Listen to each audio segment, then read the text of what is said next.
Hi అండి, ఈరోజు video ఏంటంటే మీ పిల్లలు క్యారెట్ తిన్నట్టయితే ఈ ప్రాసెస్లో ఒకసారి ట్రై చేసి చూడండి. దీనికి కావాల్సిన పదార్థాలు బంగాళదుంప, ఉల్లిపాయ, క్యారెట్, పచ్చిమిరపకాయలు అంతే. ముందుగా ఇలా స్టవ్ పై ప్యాన్ పెట్టి ఆయిల్ వేసుకుని కొద్దిగా జీలకర్ర వేసుకుని వేయించుకోండి. పిల్లల కోసం వండే ఏ కర్రీలో అయినా జీలకర్రని యాడ్ చేయండి. వాళ్ళకి డైజెషన్ అనేది బాగా అవుతుంది.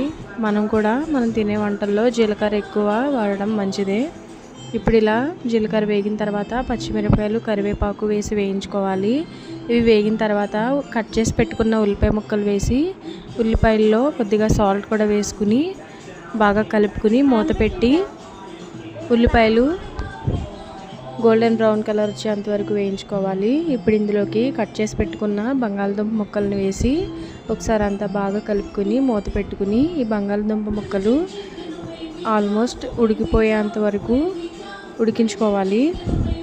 బంగాళదుంపలు ఇలా ఉడికిన తర్వాత ఇందులోకి కొద్దిగా పసుపు, అలాగే కొద్దిగా కారం, మీ పిల్లలు తినేదాన్ని బట్టి కారం చూసుకుని వేసుకోవాలి.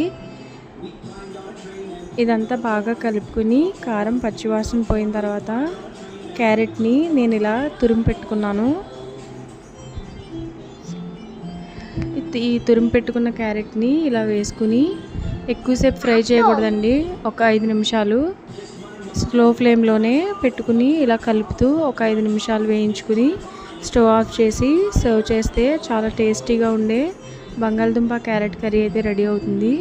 మీరు తప్పకుండా ఈ ప్రాసెస్లో ట్రై చేసి ఎలా వచ్చిందో నా కామెంట్ సెక్షన్లో తెలియజేయండి. Thank you for watching my video.